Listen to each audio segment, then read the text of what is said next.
오늘부터 이제 매주 수요일에는 바울의 대표적인 옥중 서신 중에 하나인 이 골로새서 전체를 4명의 교역자들이 8주에 걸쳐서 여러분들과 함께 나누게 됩니다. 이 여름 이 골로새서 이 강해 시간을 통해서 피차 큰 은혜의 시간이 되기를 바랍니다. 오늘은 첫 시간이니까 먼저 골로새서에 관한 설명을 잠시 드리도록 하겠습니다. 골로새서는 바울이 보낸 편지인데요, 이 편지를 받는 사람은 골로새 교회의 교인들입니다. 골로새 교회는 바울이 직접 개척한 교회가 아니라 바울의 동역자였던 에바브라라는 사람이 개척한 교회예요. 그럼 왜 바울은 자기가 개인적으로 잘 알지도 못하는 골로새 교회의 교인들에게 편지를 썼을까요? 보통 편지는 아주 자신이 개인적으로 잘 아는 그런 사람에게 보내는 것이 상식이잖아요. 바울은 부활하신 예수 그리스도를 전하다가 붙잡혀서 지금 로마의 감옥에 갇혀 있는 상태인데, 이 수감되어 있는 상태에 있는 이 바울에게 에바브라가 방문을 합니다. 골로새 출신이었던 에바브라는 자기 지역에 개척한 골로새 교회에 대한 일들을 바울에게 알렸습니다. 에바브라의 골로새 교회 사역에 관한 보고를 들은 바울은 주님의 몸된 교회가 골로새 지역에서 어떻게 세워져 가는지에 대해 그와의 진지한 대화를 통해서 자세히 알게 되었고요. 동시에 골로새 교회가 처한 여러 가지 어려움들에 관해서도 듣게 되었습니다. 이에 바울은 골로새 교회가 비록 자신이 직접 세운 교회는 아니었지만 그 지역에서 예수 그리스도를 머리로 하는 주님의 몸된 교회로서 골로새 교회가 잘 세워져 가기를 바라면서 골로새 교인들을 격려하고 에바브라가 제기했던 그런 문제들을 언급하면서 그들이 온전한 그리스도인으로 자라나도록 권면하기 위해서 이 편지를 쓰게 됩니다. 골로새는 어떤 지역이냐면 지금의 튀르키예 지역에 있던 아주 작은 도시였습니다. 하지만 이곳은 오래전부터 여러 지역을 연결하는 중요한 교통로에 위치해 있었기 때문에 다양한 문화와 사상이 모이는 그런 곳이었어요. 헬라의 철학, 또 신비주의, 이원론, 이런 여러 생각들이 함께 존재했고, 이런 환경 속에서 골로새 교회의 교인들은 자연스럽게 그리스 로마의 다신교 문화에 익숙하게 살아왔습니다. 여러분들은 그리스 로마 신화를 잘 아실 것입니다. 들어보셨죠? 제우스, 아폴론, 아프로디테 같은 이런 여러 신들이 등장하잖아요. 그 신화에 보면. 당시 헬라 문화권의 사람들은 어떤 생각을 가지고 있었냐면 세상에서 일어나는 모든 일들이 신들과 연결되어 있다고 생각했습니다. 사람의 마음이 움직이는 것, 또 각자가 어떤 생업을 가지고 살아가는 것, 또 심지어 나라가 운영되는 것까지도 신들이 인간을 통해서 자신들의 뜻을 이루는 과정이라고 생각을 했어요. 그래서 인간의 삶과 세상의 모든 움직임이 신들의 영향 아래 있다는 생각이 매우 강했습니다. 그리스 로마 신화에 나오는 신들은 이게 보면은 인간과 매우 비슷한 모습과 성격을 가지고 있습니다. 이를 신인 동형론이라고 합니다. 왜 신들이 이렇게 인간처럼 묘사가 되었을까요? 그것은 사람들이 자신의 모습을 바탕으로 신들을 상상하고 만들어냈기 때문입니다. 그래서 신화 속 신들의 모습에는 인간의 욕망과 한계가 그대로 투영되고 반영되어서 나타나고 있습니다. 이러한 종교 문화 속에서 사람들은 신을 경외하고 사랑하기보다는 신의 분노를 피하고 또 신으로부터 호의를 얻어내기 위해서 제사를 드렸습니다. 신을 섬긴다기보다는 신의 비유를 맞추려는 그런 태도가 당시 헬라 문화권의 일반적인 종교 생활의 모습이었어요. 이러한 문화적 배경을 가진 사람들이 예수 그리스도의 복음을 처음 들었을 때는 어떤 반응을 보였을까요? 이를 이해하기 위해서 오늘날 인도의 선교 상황을 생각해 볼 수가 있을 것 같습니다. 인도는 어떤 종교가 가장 우월한 종교죠? 힌두교. 그렇죠?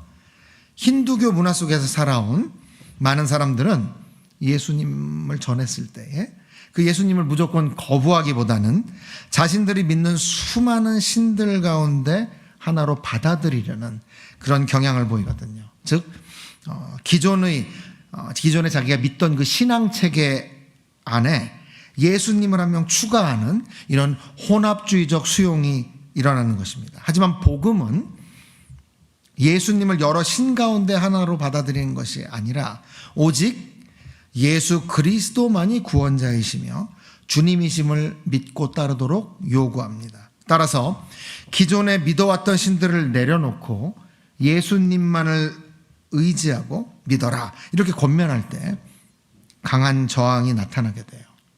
그것은 단순히 종교 하나를 더하는 문제가 아니라 지금까지 살아왔던 그 삶의 방식과 세계관 전체를 바꿔야 하는 일이기 때문입니다. 당시 골로새 사람들도 굉장히 비슷한 상황이 있었어요. 그들은 다신교 문화에 익숙했기 때문에 예수님을 받아들인 것 자체는 비교적 어렵지 않았을 수 있습니다. 하지만 문제는 예수님을 자신들이 섬기고 있는 여러 신들 가운데 하나로 이해하려는 유혹이 있었다는 겁니다. 바울은 바로 이러한 상황을 염두에 두고서 골로새서를 기록했는데요. 그는 골로새 교회가 경계해야 할 대표적인 거짓 가르침으로 이른바 유대 신비주의를 지적합니다.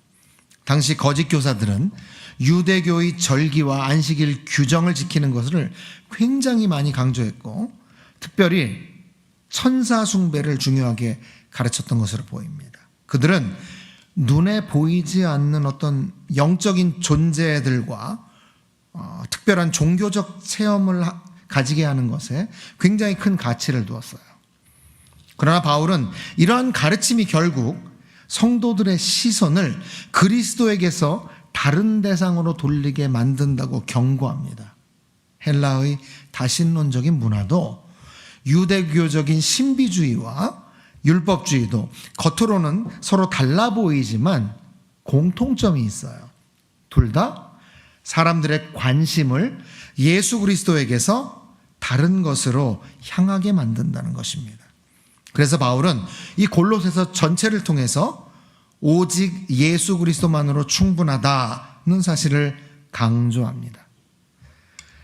헬라의 다신론은 수많은 신들과 영적 권세들을 두려워하며 사람들이 그들의 영향력 아래에서 살아가도록 만들었습니다. 반면 유대교의 율법주의는 율법을 철저히 지켜야 하나님께 인정받을 수 있다고 가르쳤습니다. 그러나 바울은 이 두 길 모두 다 복음이 아니라고 말합니다. 그 이유는 예수 그리스도께서 이미 모든 영적 권세와 세력을 이기셨기 때문이에요. 따라서 그리스도인들은 어떤 영적 존재도 전혀 두려워할 필요가 없습니다. 또한 예수 그리스도께서 율법을 완성하셨기 때문에 율법을 지켜서 의로워지려는 부담 아래서 살아갈 필요도 전혀 없는 것입니다. 율법은 그리스도를 가리키는 그림자였고 그 실체는 예수님 자신이십니다. 그래서 바울은 성도들에게 율법이 아니라 부활의 능력 안에서 살아가라고 권면합니다. 예수 그리스도를 믿는 사람들은 그분의 죽음과 부활에 연합한 존재들이에요. 우리의 생명이 이미 그리스도와 함께 하나님 안에 감추어져 있고요. 장차 그리스도께서 나타나실 때 우리도 그분과 함께 영광 가운데 나타날 것이라고 바울은 말합니다.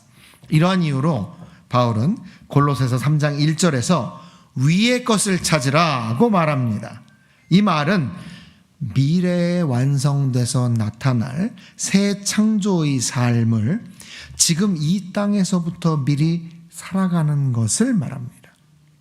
그래서 성도들은 음란과 탐욕, 분노와 거짓말로 대표되는 옛사람의 삶을 벗어버리고 용서와 사랑, 긍휼과 겸손의 새 사람의 삶을 살아가게 된다는 것이죠.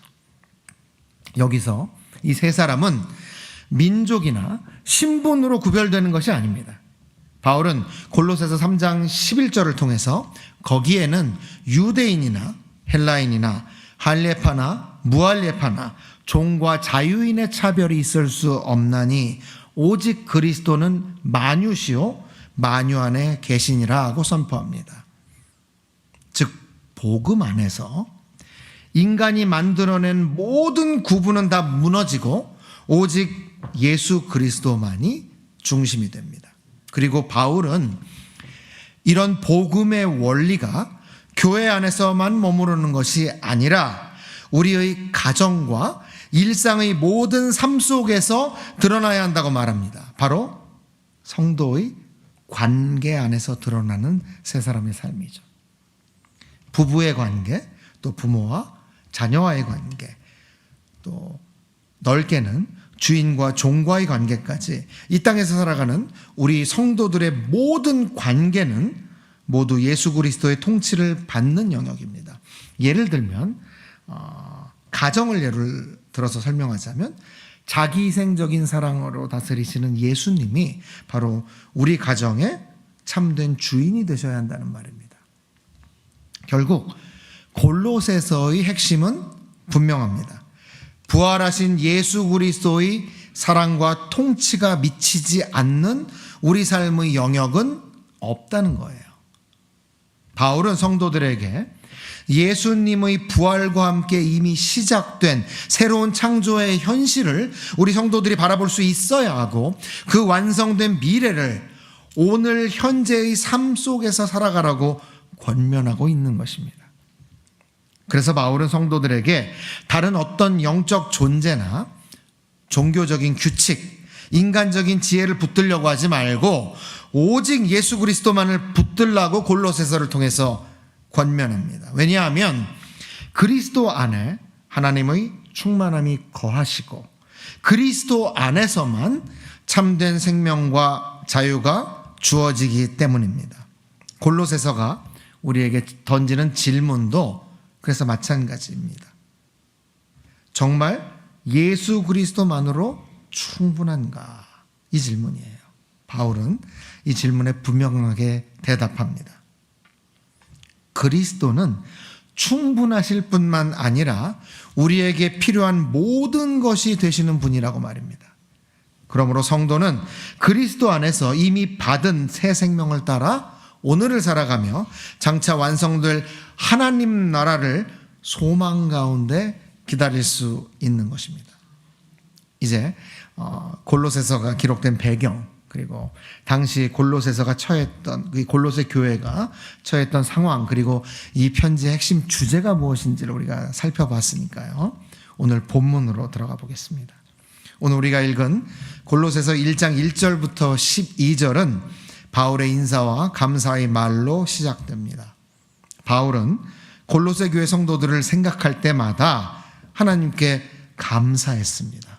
특별히 그들의 믿음과 사랑 때문에 바울은 감사하고 있습니다. 그런데 바울은 단순히 교회가 참 믿음이 좋습니다, 참 교회가 사랑이 많군요, 이렇게만 말하고 있지 않아요. 그는 이 믿음과 사랑이 어디에서 비롯되었는지를 함께 설명합니다. 바로 소망 때문입니다. 오늘 본문 5절을 함께 보실까요? 너희를 위하여 하늘에 쌓아둔 소망으로 말미암음이니. 바울은 골로새 교회 성도들의 믿음과 사랑의 뿌리가 하늘에 쌓아둔 소망이라고 말합니다. 한번 생각해 볼까요? 사람은 미래가 불안하면 쉽게 자기 자신만 붙들게 됩니다. 내 것을 지키기에 일단 바쁘고 다른 사람을 품을 여유를 다 잃어버리게 됩니다. 그러나 하나님께서 나의 미래를 책임지신다는 확신을 가진 사람은 다를 수 있습니다. 하나님께서 영생을 약속하셨고 장차 완성될 하나님 나라를 예비하셨다는 그 사실을 믿는 사람은 현재의 손해와 어려움에 그렇게 연연하지 않을 수 있습니다. 그래서 믿음이 생기고 사랑이 흘러나오는 것입니다. 다시 말하면 믿음과 사랑은 소망이라는 뿌리에서 자라나는 열매라고 할 수가 있어요. 하나님께서 내 삶을 꼭 붙들고 계신다는 확신이 있을 때 우리는 하나님을 더욱 신뢰하게 되고 또한 다른 사람들을 사랑할 수 있게 되는 것입니다. 그렇다면 이 소망은 과연 어디에서 온 걸까요? 바울은 골로새 성도들이 이미 들었던 복음의 말씀 안에서 이 소망을 골로새 교회 교인들이 발견했다고 말합니다. 그 복음은 누구를 통해 전해졌다고요? 에바브라를 통해서 전해졌습니다. 십자가에 달리시고 죽으셨다가 다시 살아나신 예수 그리스도의 복음이 골로새에 전파되었고 성도들은 그 말씀을 듣고 받아들였습니다. 그리고 바울은 놀라운 사실을 말합니다. 6절을 보면 이 복음은 골로새에서만 역사하는 것이 아니라 세상 어디에 전파가 되든지 간에 열매를 맺고 자라난다고 말합니다.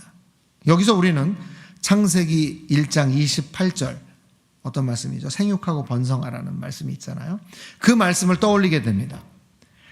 창세기 1장에서 하나님께서 인간을 만드신 후에 28절에서 생육하고 번성하라고 명령하셨습니다. 그런데 죄로 인해서 하나님의 창조 질서는 무너지고 말았죠. 하지만 이제 복음이 선포되는 곳마다 예수 안에서 새로운 생명이 태어나고 새로운 하나님의 백성이 세워지며 하나님의 나라가 확장이 됩니다.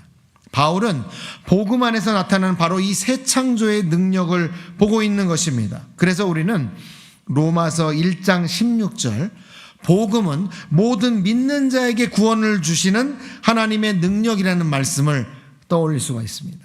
복음은 단순한 종교적인 가르침이 아니에요. 사람의 생각을 조금 바꾸는 철학도 아닙니다. 죽은 영혼을 살리고 새로운 사람을 창조해내는 하나님의 창조 능력인 것입니다. 골로새 교회도 바로 그 창조 능력의 열매라는 것입니다. 오늘 본문 7절을 보면 골로새 성도들은 바울의 사랑하는 동역자 에바브라를 통해 이 복음을 배우고 받아들였습니다. 그리고 8절에 따르면 그들 가운데 나타난 사랑은 단순한 인간적인 호감이나 친밀감 그런 게 아니었어요. 그 사랑은 바로 성령 하나님께서 주신 사랑이었다고요. 바울은 골로새 교회를 보면서 인간의 능력이 아니라 복음의 능력을 보았습니다.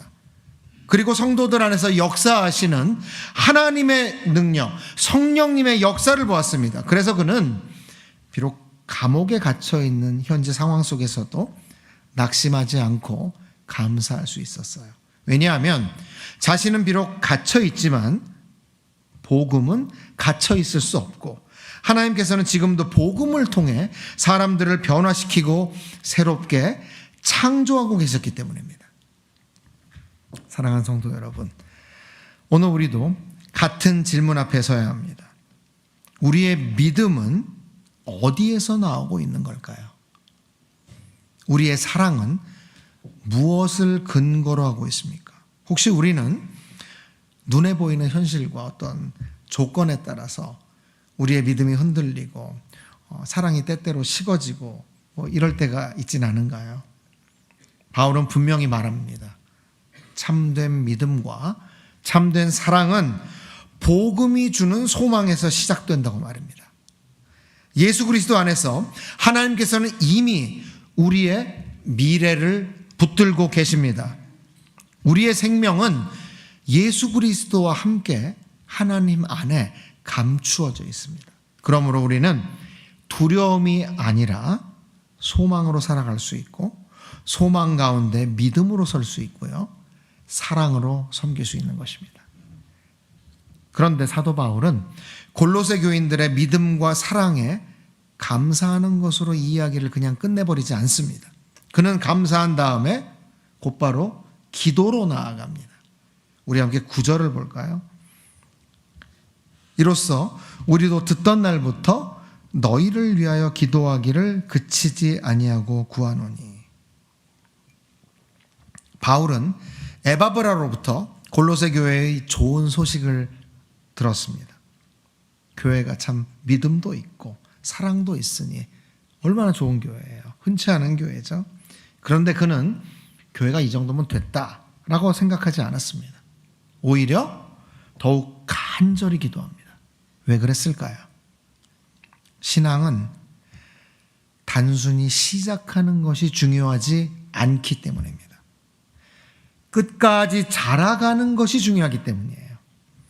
우리는 종종 예수님을 믿는 것만으로만 만족할 때가 있습니다. 구원받았으니 이젠 됐다고 생각합니다. 하지만 바울은 복음을 받아들인 성도들이 그 복음 안에서 계속 자라가야 한다고 말합니다. 그래서 9절 후반부에 그는 성도들이 그 복음 안에서 계속 자라가야 한다고 말합니다.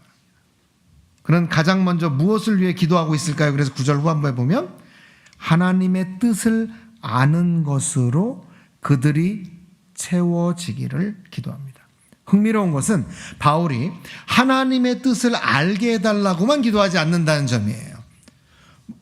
자, 9절 그 후반부 볼게요. 모든 신령한 지혜와 총명에 하나님의 뜻을 아는 것으로 채우게 하시고, 당시 골로새에는 특별한 영적 지식과 신비한 체험을 추구하는 사람들이 넘쳐났습니다. 이런 지역적 배경과 종교 문화적인 정황을 우리 다시 한번 생각해 볼까요?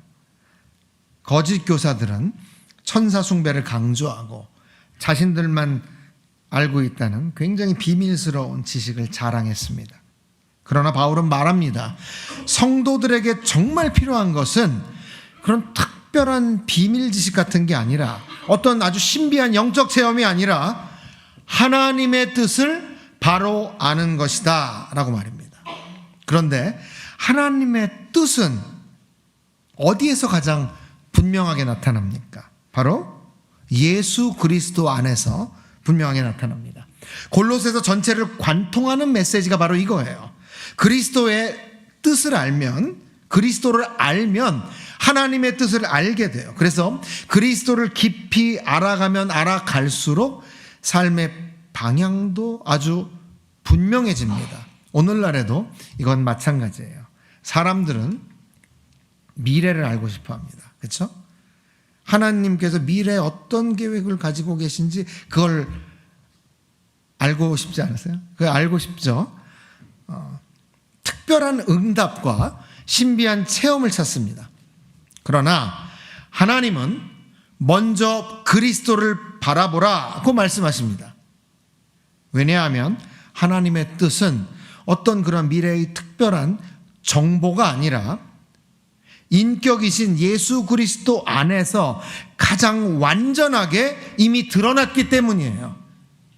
그래서 바울은 성도들이 단순히 어떤 정보, 어떤 지식을 쌓는 그런 사람이 아니라 하나님을 기쁘시게 하는 삶을 살게 되기를 기도하고 있는 겁니다. 자, 10절 함께 봉독할까요? 10절. 자, 함께 봉독합니다. 시작. 주께 합당하게 행하여 범사에 기쁘시게 하고 모든 선한 일에 열매를 맺게 하시며 하나님을 아는 것에 자라게 하시고. 아멘. 여기서 우리는 매우 중요한 사실을 발견할 수 있죠. 복음은 단지 무엇을 믿는가에 관한 이야기가 아니에요. 복음은 어떻게 살아가는가에 관한 이야기라는 것입니다. 제가 오늘 설교 앞부분에서 말씀드린 것처럼 골로새서는 단순히 교리를 설명하는 편지가 아니에요. 그리스도를 믿는 사람이 어떻게 살아야 하는가에 대한 질문에 명확한 답을 두는 편지입니다. 바울은 성도들이 선한 열매를 맺으며 살아가기를 기도합니다.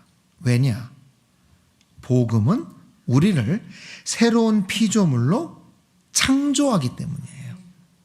그리고 이 새롭게 창조된 피조물로부터 사랑이 나타나고 용서가 나타나고 겸손이 나타나고 섬김이 나타나게 됩니다. 이게 바로 복음의 열매라는 거예요. 그 열매가 자연스럽게 나타난다는 거예요. 이어서 바울은 성도들을 위한 기도 가운데 매우 중요한 내용을 덧붙입니다. 11절입니다. 그의 영광의 힘을 따라 모든 능력으로 능하게 하시며, 바울은 성도들이 하나님의 능력으로 강건해지기를 기도합니다. 그런데 그 능력의 목적이 무엇입니까? 병을 고치고 기적을 행하고 혹은 세상에서 성공하기 위한 그런 게 아니에요. 기쁨으로 모든 견딤과 오래 참음에 이르게 하시고. 아멘. 하나님의 능력은 우리를 끝까지 견디게 만드는 능력입니다.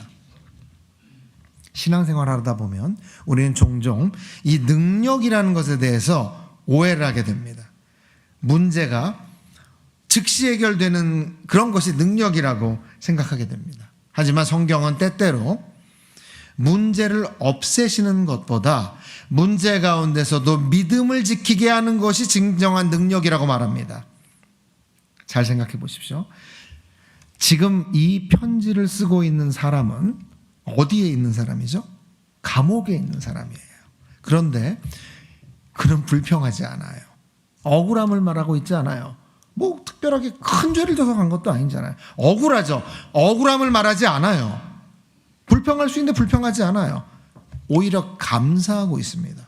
왜냐하면 그의 기쁨은 그가 처한 환경에 있지 않고 복음에 있었기 때문입니다. 할렐루야. 그래서 12절에서 그는 이렇게 말합니다. 우리로 하여금 빛 가운데서 성도의 기업의 부분을 얻기에 합당하게 하신 아버지께 감사하게 하시기를 원하노라. 아멘.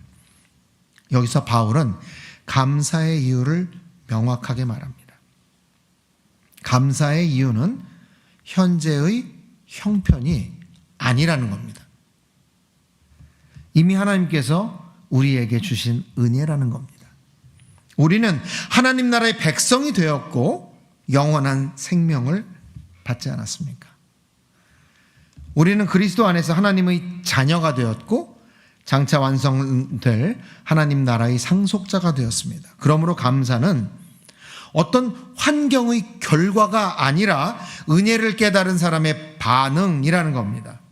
사랑하는 우리 성도 여러분, 오늘 우리는 골로새서 강해의 첫 시간을 이렇게 시작했습니다. 골로새 교회는 아까 말씀드렸듯이 수많은 사상과 종교, 또 영적 체험과 인간적인 지혜, 이런 것들이 막 넘쳐나던 곳이었습니다. 그래서 그들은 끊임없이 이런 유혹을 받았어요. 예수님만으로는 좀 부족하지 않을까? 뭔가 좀 더 있어야 하는 게 아닐까?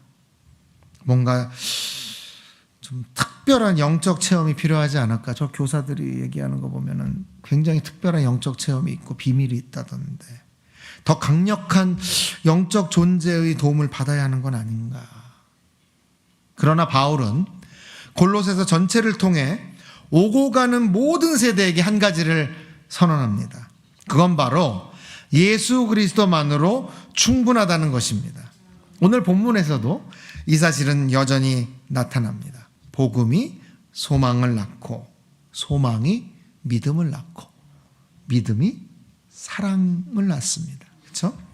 예수 그리스도를 알 때 하나님의 뜻을 알게 되고 예수 그리스도를 따를 때 삶의 열매가 맺히고 그리스도 안에 있을 때 끝까지 견디는 능력을 얻게 되고 예수 그리스도 안에 있을 때 어떤 상황에서도 지금 이 바울처럼 감사할 수 있게 된다는 거예요. 그러므로 감사의 이유는 지금 나의 환경이 아니라 예수 그리스도 자체라는 사실입니다. 내 형편은 사실 여전히 어려울 수 있어요. 내 삶에는 해결되지 않는 문제가 있을 수 있습니다. 내 기도 제목은 아직 응답되지 않았을 수 있어요. 하지만 복음은 변하지 않습니다.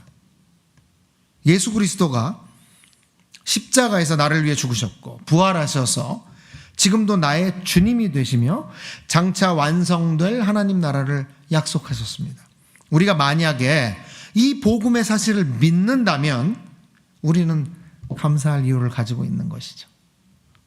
그래서 오늘 설교의 제목처럼 은혜의 복음은 감사의 이유가 됩니다.